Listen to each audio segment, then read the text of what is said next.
So silence your cell phones, hold your applause, and tune into the truth. Oh, you didn't know? Your ass better call somebody. Getting beat up by 9 guys in Syracuse, to me, there's not a whole lot of shame in.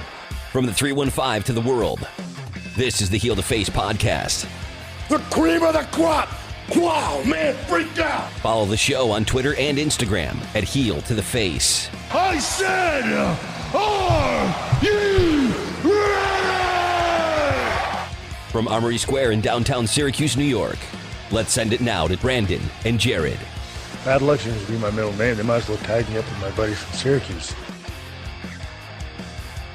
Another edition of the Heel to the Face podcast is on the air. We're joined as always to my right, if you're watching on YouTube, on my left-hand side, Brandon the Icebreaker Clements. You can find him on the Twitter sphere at Icebreaker21. You can find myself on Twitter and Instagram at KRockJared and the program at Heel to the Face on Twitter. A lot to talk about this week coming off Crown Jewel. More than just the pay-per-view stuff that you typically talk about. I think that's where we'll start things off. I think we'll start things off with the controversy of Crown Jewel, and that everybody now is, the rumors are, we're stuck in Saudi Arabia. There was the big hullabaloo about Vince McMahon cutting the feed to the pay-per-view event because he was owed a bunch of money, that they kept the plane on the ground for those reasons. Very tense situation. So, Brandon, I'll just simply ask you, from what you've heard and what you might believe, what do you think happened in Saudi Arabia? I don't think it was mechanical by any means. I don't think it was mechanical. I was reading on various sources online, and it almost became like a national incident, is what I was reading. International incident. That's what I mean. Yeah, international. Yes. Thank you. International incident. And I heard, I don't know if President Trump, but I believe the government may have had to intervene a little bit. I don't know to what extent, but there was a lot of rumors out there that the government, the United States government and the Saudi government had to make some sort of deal. And here's the thing, too. It also affected Smackdown this past week. Well, it was going to affect Smackdown for whatever reason that they were stuck there, whether mechanical or all this controversy as to why they were stuck there. Now, here's the thing. Can you really blame Vince if that's the case? If you're not getting paid, we're going to cut the feed? You can't blame him for that, right? Well, yes and no. I can blame him for that because, one, you just signed a 10-year deal through 2027. He just signed this deal the other day. Okay, so if you're having such a tumultuous relationship with Saudi Arabia and this whole issue, why are we signing long-term extensions? 2, why aren't we getting the money up front? Why are we waiting till halfway through a pay-per-view? A pay-per-view is 4 hours long. There are hundreds of hours in a week. Why wait until 2 hours into an event and 2 hours before it's over with to do anything, to say anything? Like, when, you get paid at your job on a day. Okay, so you have pretty much the whole day to get paid. And before you would cause a ruckus, the whole day would have to pass. You wouldn't just be like, all right, you're not going to get there at 8 o'clock in the morning and be like, if I'm not paid by 8:15, then I'm quitting for the rest of the day. You'd at least give them till the day is over. Okay, so like the pay-per-view event, were they expecting payment like after the third match? Like, what are you getting paid match by match? Were they running you with cash? Here's my take on it. Get paid before or get paid after? Yeah, but here we go. Here's the thing. When it comes to these type of deals, at least in my knowledge, I don't like the whole half now, half later when it's done. When it comes to these type of deals, when you're dealing with a government that, how Saudi Arabia is, it's a very, they've kind of like not like, my impression is they finally started to open their borders a little bit, because like it wasn't really a tourist. We obviously talked about this with the women's match. Here's the thing though, that took place. When you know how hostile they could be and make things challenging, why wouldn't you have received payment maybe when you landed there, like before the show started? And you know what? Even if they were backed up on payment, I think it's bad business decision for Vince McMahon to cut the feed. What you do is you just, it's kind of like if you were to run any sort of business. You're running a lawn care business, okay? And you've been running business and you've been getting paid, okay? So this time around, you're halfway through cutting somebody's lawn, and you realize they still owe you on pay. They said, I'll pay you right before you start cutting my lawn. And then you're on a schedule. So you start cutting their lawn, and they said, I'm still waiting to pay you. What you do is you finish a job, and then you just don't take any more jobs with them. That's what you do. If you had an issue with payment, you finish the job because you still finished the show. You still aired the show to us in the States. You still aired the show to those in the crowd. So you finish the job, you let them watch it, and then you say, listen, from now on, if you don't pay me up front, we're not going to even come over here. Yeah, I agree. Or, I agree. it's kind of like that. Like They should have done that in the first finish the place. day out, and then you say, I'm not coming back tomorrow. Yeah, I mean, they should have done that in the first place. I totally agree with what you're saying. I mean, it's petty, I guess, if you're cutting the feed. You finish the business agreement, and then if Vince McMahon is a billionaire, okay? He's not living dollar to dollar. You're a billionaire, and you know how to do business with millions and millions of people on a daily basis. There's obviously more to it than what we've known and what we've read and what we've heard. There's more to it because Vince obviously had his reasons. Vince is a very savvy businessman, as we know. So if he did it, there obviously had to been a decent reason for him to do it. And we don't know that. We don't know for sure what it was. 100%. Personally, I don't necessarily believe what happened because, first off, Vince McMahon got out of there. Him, Brock, and Paul Heyman, as well as, I'm trying to think who else got out of there. Hulk Hogan. Hulk Hogan. They all got out of there, okay, on time. So I guess the issue that I'm having believing this is that there was such a big issue with Vince McMahon. Well, what was he doing getting out of there so quick? You know what I mean? Like if somebody owes you money, let's go back to that scenario. Wouldn't you be the last to leave? Yeah, I'm waiting until I get paid. So the fact that he kind of took off like immediately after the show or even before the show was over kind of shows that maybe this is not necessarily the case. Unless, I mean, he knew that this was a big deal and he was leaving his, then maybe he left his talent out to dry if he knew that there was going to be some sort of hostile issue and he kind of went running for the hills. It's possible. I mean, then the talent should be mad at Vince McMahon in that sense. And he knew what was going on and he cut the feed and ran. Well, here's the thing. They are mad. I mean, social media. They're mad at the, you know what I mean? Because they just don't want to go to Saudi Arabia because they know what a big issue it is. And they know that their paychecks necessarily from Vince obviously there's been some issues with that. Yeah, and here's the thing. I mean that's an issue all in itself. But it's weird to think though because in that night, without any of those issues, at least in the public eye not being out there yet, we had a breaking, like kind of just like a big moment where we had two female superstars performing in Saudi Arabia. So it's like we went to like two ends of the spectrum where it was a great moment and then not so great moment. To me, it's bad business across the board. I mean, I wish I knew why Vince pulled the plug for sure, because I don't think we'll ever really know. And I guess the issue that I have, and I had this issue prior to any of this happening, is that you're cutting it close to begin with. Okay, this isn't WWE's practice in the sense of Smackdown being held on Friday. Regardless of all these issues, WWE didn't take their precautions. I used to always have this saying, you know what I mean? We should be able to take our wallets out of our pocket and go put them on a street corner somewhere and come back and they should be there. They're not going to be there, but they should be there because people shouldn't steal. Meaning, well, it's your fault that you stole. You shouldn't be stealing. Well, we here take onus to not be irresponsible in that sense because we know what bad things can happen. And Vince McMahon, again, takes a little bit issue because it's a 14-hour flight from Saudi Arabia and flights get canceled or delayed all the time. So when he has one event scheduled on a Thursday night in Saudi Arabia and one event scheduled on a Friday night in Buffalo, New York, regardless of this happening, there's so many things that can happen with air travel that you shouldn't be cutting it that close.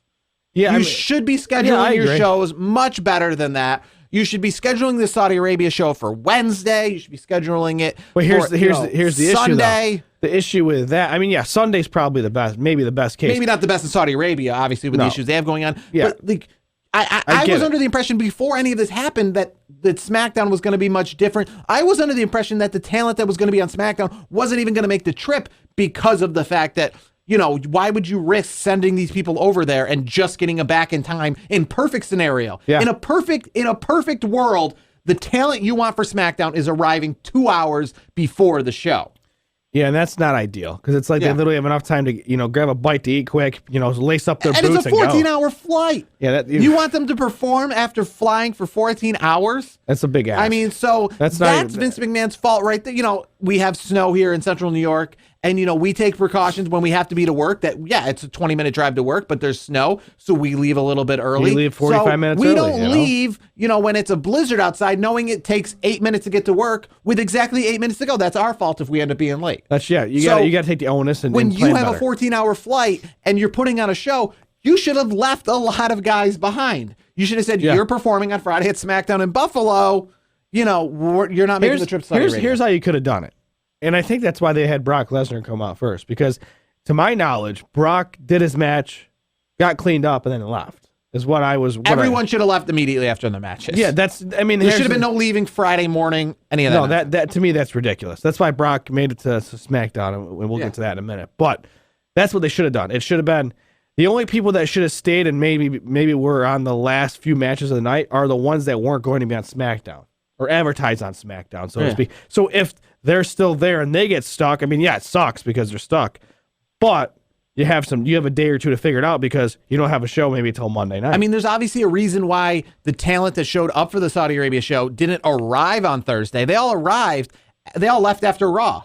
A lot of the people who had to be to the show on Thursday were there early Wednesday morning because that's what you do. WrestleMania is a good example of that. Nobody's showing up WrestleMania Sunday. They're getting there Thursday. They're getting there Friday because there's media. There's all sorts of stuff. Yeah. And you just don't want to risk it. You want them in town. If they're your big sell, if Ronda Rousey in a triple threat match or the main event at WrestleMania is your big sell, you're not flying her in from Saudi Arabia on Sunday morning. You have her there on Friday. I mean, the Super Bowl. They Makes don't sense. fly into the Super Bowl, the day of. They fly in a week ahead of time, so they're ready to go. So you know where they are. Yeah, so your they main always have a event week. and your show isn't. So why would it be any different going into SmackDown? I understand here's the time's thing, a though. little bit tighter. Yeah, but it's definitely tighter because you have Going shows the other way, literally every week, every day of the week, just about. What's the off day? Tuesday and Thursday. But at least in most scenarios, you're within the United States or you're within driving distance if something happens. You could be in Canada if the plane or something. It's breaks not far. down, you can hop in a car and you can drive there. Yeah, it's not like it's like going from Toronto to Buffalo. It's a short little hop. It's not a huge deal. If something happens, if there's a mechanical failure in a car or a plane,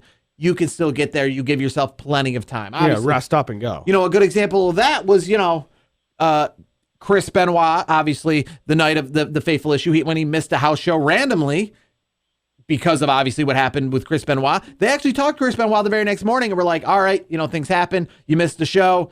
We got you somebody to come pick you up and fly out and make it to the next show.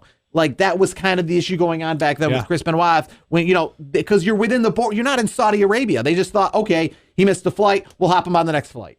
I mean, and that's what you can do in the United States. You can't do that stuff in Saudi Arabia. You miss a flight or a flight is delayed, then the show goes on with NXT people. And, a blessing in disguise if we're to move over to SmackDown, because if you watch Crown Jewel, it was some of the first announcements for Survivor Series, and Survivor Series this year is going to be NXT, Raw, and SmackDown, and that was already pre-planned, Raw, SmackDown, and NXT. So I don't know exactly how they were going to make it this Raw versus SmackDown versus NXT, but, because of the issues, they've made it essentially NXT versus WWE, and they created this invasion angle, and NXT's kind of taken over. I believe probably before this, it was going to be a soft sell with NXT. It was going to be kind of like NXT versus Raw versus SmackDown, maybe in a lot of triple threat matches. But they really pushed it. But now they're more or less pushing NXT versus a joint Raw and SmackDown. Yeah, I mean, that's what it comes off to. It comes off as. And honestly, I loved it. Considering how limited the roster was that day, obviously on Friday night for the travel issues, I thought it was a decent show. I didn't think it was terrible. I could have been a lot worse. A lot of the matches were extended, obviously the women's match, the main event. It could have been worse.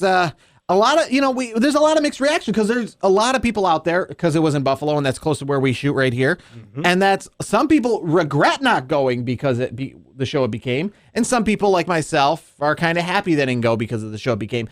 Great. I mean, I would have rather saw Adam Cole versus Daniel Bryan for the NXT Championship in the main event. Yeah. Other than the New Day versus the Revival or something like that. I get that. But overall, the show obviously lacked the WWE luster. And you got Tommaso Ciampa, too. That was good. I mean, they saved it with a big main event, but I felt like the show overall lacked a lot of stars. It lacked the star power, but I thought the quality of matches were really good. I thought it was a good. The quality of matches were really good because they I think there was a total of 4 matches, or the matches were much spread out to take up a lot more time. Well, of course. Imagine if this was Raw and they had 3 hours to fill. That would have been tough. And I have to say, the one guy I love is Pat McAfee. That guy is a legend. Yeah. Love Pat McAfee. He had a very busy couple of days with his announcing. Did you hear how his travel plans were? It was Vince and Jim Irsay, the owner of the Colts, working out something to make sure he got to the arena. That's why Aiden English was on the broadcast for a few minutes just to give McAfee a chance to catch his breath and then getting on the table there. It was great. I mean, McAfee's good. The guy does everything. He's all over the place. Literally in the same week with the Colts issues going to football real quick, he offered to play quarterback for him. So this guy's great. He's all over Barstool and everything. McAfee's great. That was a great little extra kick to SmackDown. I thought he did a really good job, and then he jumped over. He went in the ring with the NXT folks. That was kind of. I wonder what's going to happen there.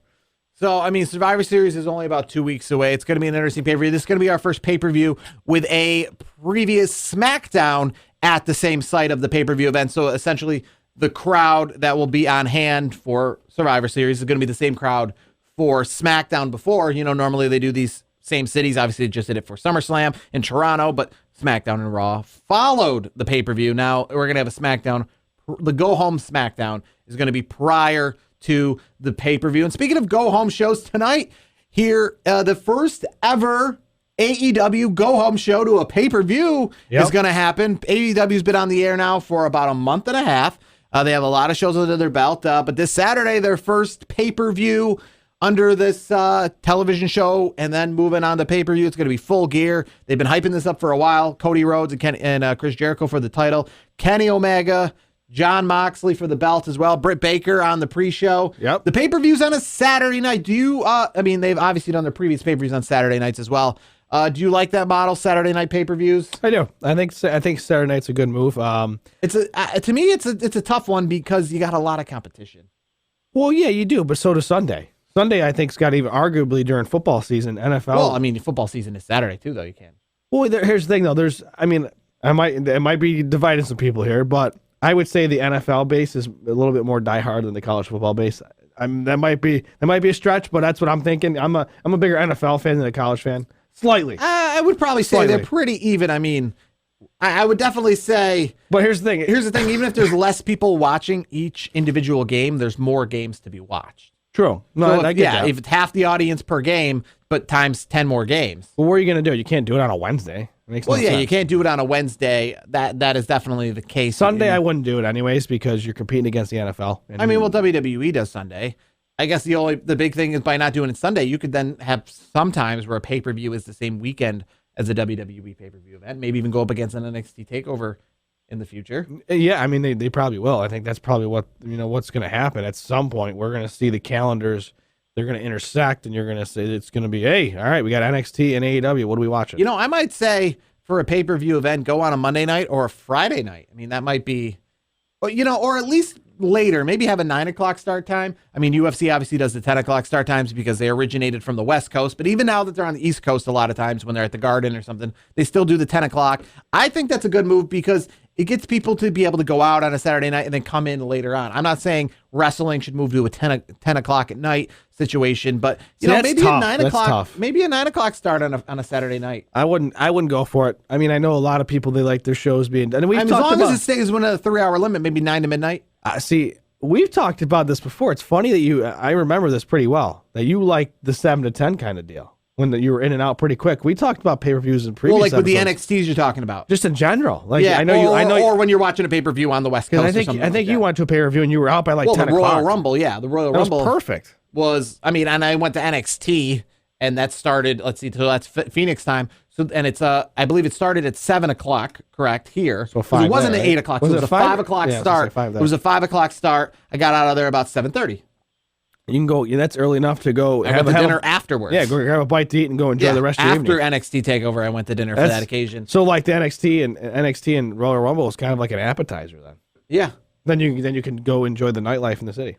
It's just very tough to have a pay-per-view on a Saturday night. I always kind of argue with the people when you talk about football, and you've probably heard it too, and it's just kind of funny. But there's a lot of people out there who think that the Super Bowl, they should move it to Saturday. And I just be like, for what reason would they move it to Saturday? No, because one, you can't have more people. Somebody said that to me one time. Well, I think more people would watch if it was on a Saturday. I said, you already have 100% of people watching. What are you going to have, 105% of people watching? Like, you already have everyone watching it. You can't have any more people watching it. If anything, you could only have less people watching it. I will say this, though. The thing, it doesn't make any sense. The thing that I argue, though, is maybe move the time up an hour. Because sometimes those games get done 10, 11 o'clock. Some people have to work the next day. I definitely think maybe the Super Bowl could move to 5 o'clock. Yeah, 5 instead of 6. You know what I mean? Because you have the extended halftime show. And, I think 5 o'clock's perfect, but they probably won't do that, but it would. I think it would make it a little bit better. When it comes to moving stuff up, I definitely agree. When it comes to like WrestleMania, I think WrestleMania is great to be on a Sunday too. But yes, definitely, and WrestleMania, if anything, needs to be moved up because while the Super Bowl is long, it does not get over at 1 a.m. WrestleMania, move that up. You need to, you know what I mean? And everyone is there on vacation. Nobody's going to work. Whenever I've gone to WrestleMania, none of those people are like going to WrestleMania at 7 o'clock because they were at work during the day and they're wrapping things up and heading over to WrestleMania. They have the whole day. You could start it at noon. Those people are there on vacation.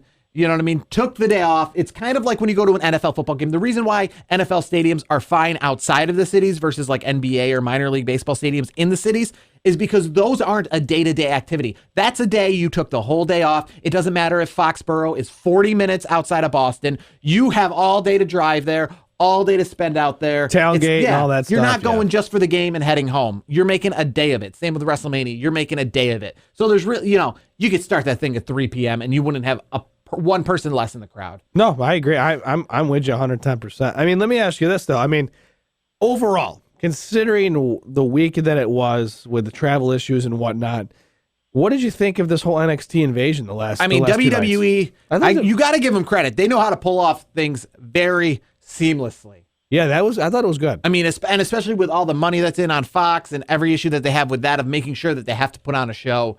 I mean, they made it. They did it. No issues. They got the show. They got all 3 hours of Monday Night Raw. I saw Brock Lesnar moving over to Raw, regardless, because when Bray Wyatt won the belt at Crown Jewel, I mean, again, this is we don't have two champions on one show. No, Brock Lesnar, the whole thing of I'm quitting and going over to Raw. That's just a way for them to move that champion over to that show, and Bray Wyatt, because he's obviously drafted to SmackDown. Well, here's the thing, Keep Bray Wyatt on SmackDown, and the best part is the Bray Wyatt Seth Rollins things can finally like rest. Because and Seth put it to rest because he's like, and you saw it on the show on Monday, he was like, I don't know what my next move is. And then like Triple H is like, I got something for you, come to NXT.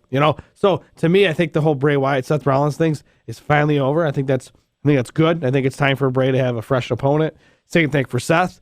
I'm kind of curious to see what's going to happen with Seth going forward. I'm very curious to see what's going to happen with Bray Wyatt going forward. Obviously, now that he is the champion, we always wondered how you're going to have him lose. Well, they screwed it up at Hell in a Cell. Should have just had him win there. Yep. And then he won at Crown Jewel. I'm very curious. Crown Jewel now, they do the red light when he's fighting. But, Crown Jewel was taking place at a stadium. And one thing, obviously, I've seen a lot of wrestling shows at stadiums.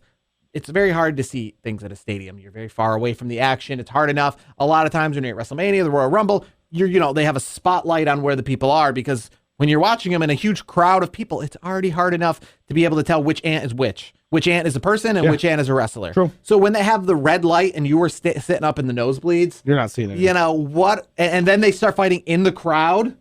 You know what I mean? Like, it's very hard. Like, WrestleMania is a good example. When they started fighting in the crowd, Miz and Shane McMahon at last year's WrestleMania, the spotlight was like, that's how I knew where they were. Because I can't actually really see it's them. It's ants dancing around pretty much. So, it was the spotlight on them. So the fact that this was all red light, how you would know Bray Wyatt and Seth Rollins in the middle of a crowd. Good luck. Good luck. Good thing the tickets in the nosebleeds weren't too expensive for Crown Jewel. But what do you say, Bray Wyatt's your new champion? I didn't see it coming necessarily because...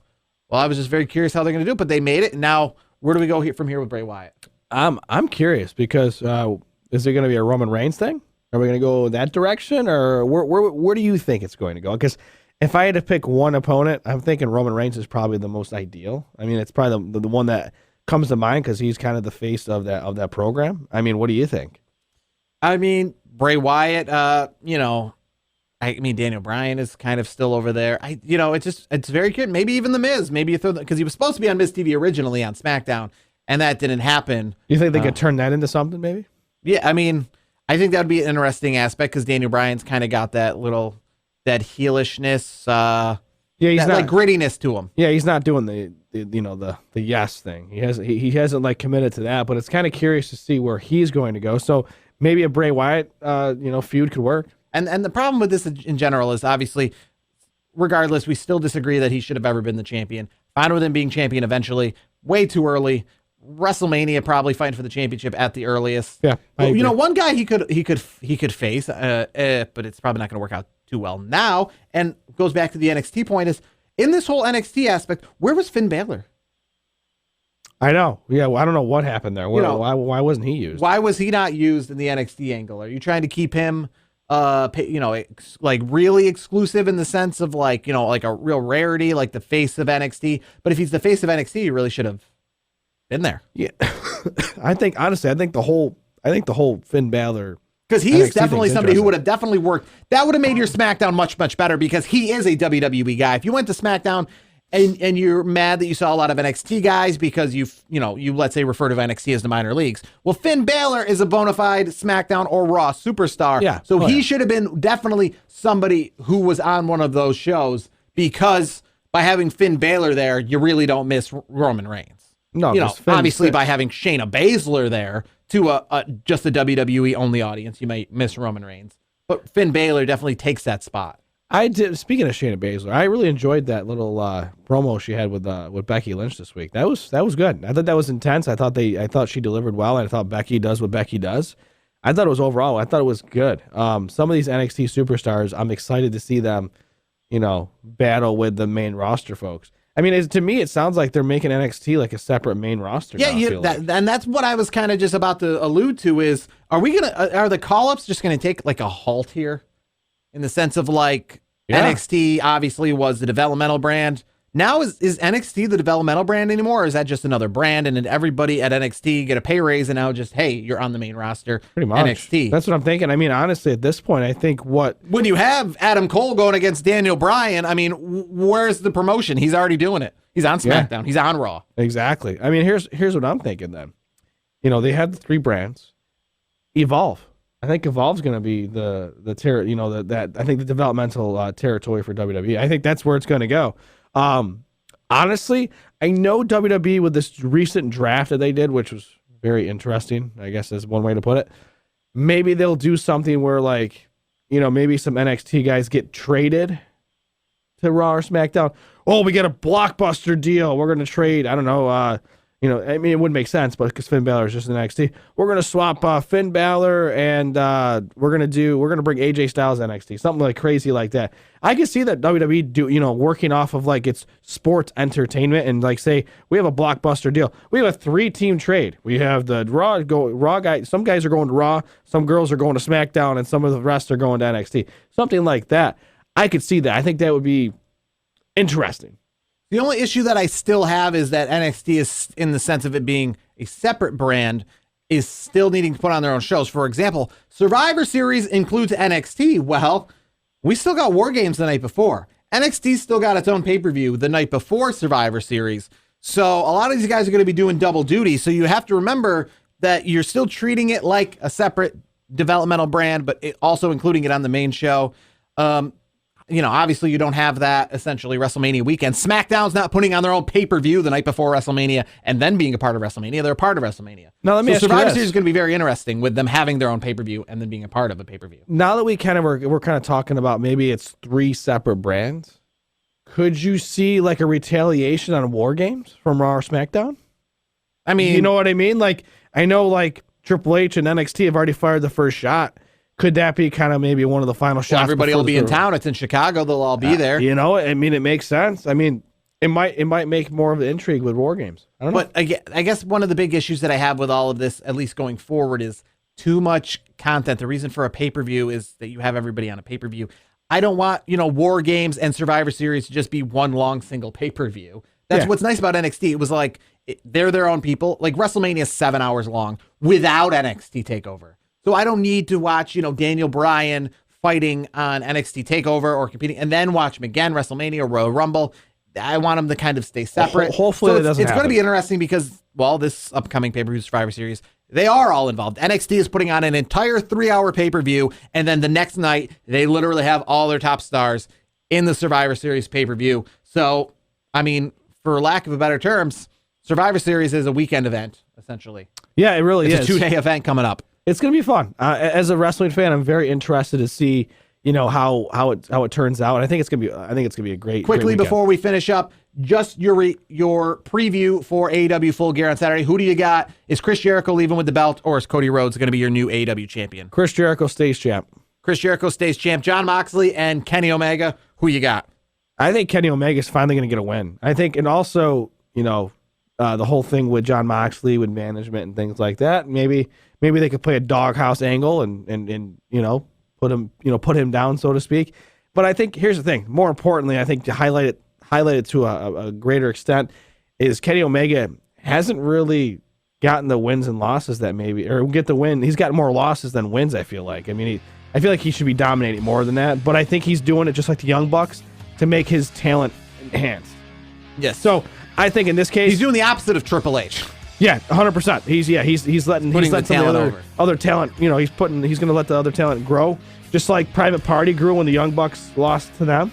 Yes. On Dynamite. So I think you could also argue that Kenny Omega could be doing that for Jon Moxley, but I think in this case Kenny Omega is going to get off the schneid really and get some wins rolling. All right, so NXT tonight, and just a few hours after filming this, will Raw or Smackdown be on that show at Full Sail University, AEW's pay-per-view, and much, much more to talk about heading into Survivor Series. That's been Icebreaker21 on Twitter and myself at KRockJared. This has been the Heel to the Face podcast. Follow us on Twitter. Till next week.